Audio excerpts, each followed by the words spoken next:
Chapter 3 Witches in Ipswich. The witches were standing on the rocky cliffs, looking down on the small coastal town of Ipswich. Its little weather-worn cottages were barely distinguishable under the thick layer of soot. You could feel the hate emanating from the place, the pain and suffering that were not only inflicted, but that imbued the magic that caused this nightmare. The sisters were not only intrigued, they were impressed. Like all witches in the land, they had felt the shudder of power when Ursula caused that ruination so many years before. The place stood like a monument to death, a reminder not to cross the sea witch. To the sisters it was beautiful. Even Ursula's brother could not cleanse that land. As pure as his magic was, it could not penetrate Ursula's hate. Not even the old queen's rage had caused that much destruction. Oh, she too had blighted the lands, but she had left one singular tree with a shiny red apple, a symbol of the tiny shard of hope, and indeed love that remained within the wicked queen's dark and lonely heart. That was the old queen's failing, the sisters thought, her love. She had never truly relinquished herself to grief and anger. She had never completely filled her heart with hatred. Even now, the old queen looked in on her daughter, Snow White, stealing glimpses of her in an enchanted mirror, the sisters' mirror. The thought of it filled the sisters with rage.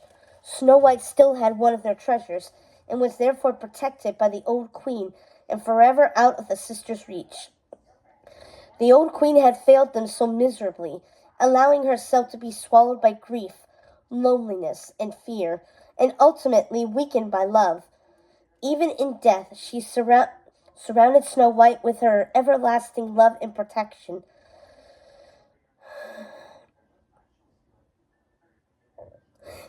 The sisters often wondered what the old queen could have accomplished if she had destroyed herself for the love of her daughter. She was such a bitter disappointment. But Ursula was different. There was no one to distract her, no one for her to love. She was alone in the world, alone in her grief, and alone in her pain, with her pain. No, she wouldn't disappoint them. Unlike the old queen, Ursula would be able to fill her heart with hate. Oh, but the beast, he had been close to doing that, hadn't he? Too close, they thought. He'd had a hate within him that sometimes frightened even the sisters. If it hadn't been for Circe and Belle, he would have died of his hateful, greedy ways. Their thoughts returned to Ursula, and how powerfully distinct she was from their other subjects.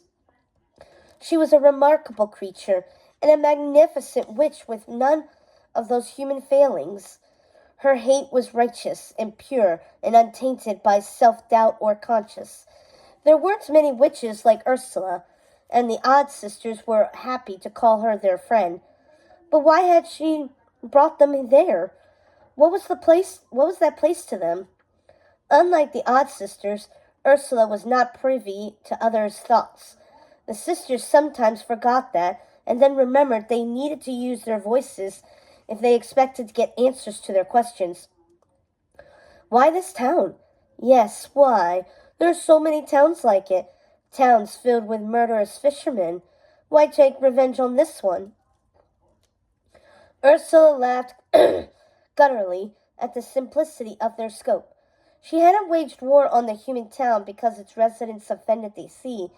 It was much more personal. This was my home, dear sisters.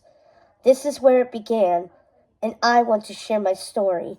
Ursula paused, lost in thought, and then continued. We're here because I want you to help me kill Triton. The witches shivered.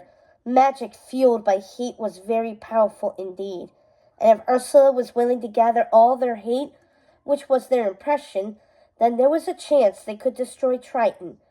But the sisters needed a reason. They needed to be invested. They needed to hear her story.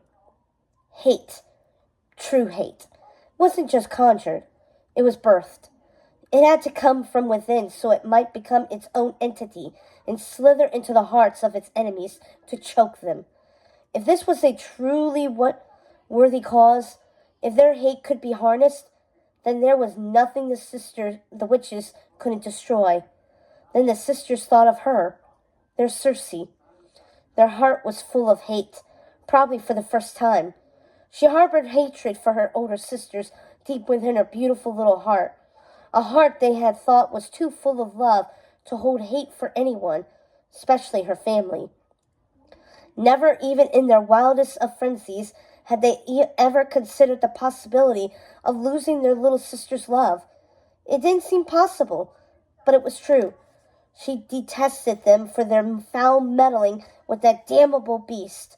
No matter how the odd sisters pleaded, Circe wouldn't listen to reason.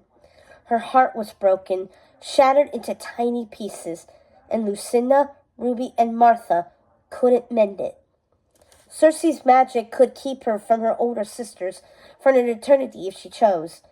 At once, the thought sent chills down the odd sisters' spines. Never to see their little sister would be the worst of punishments, the most horrible thing they could imagine, and they wondered if they deserved it. Surely Circe was making more of things than she should. Everything they had done was for her, in defense of her, for the love of her, all for Circe, all for their dearest little sister.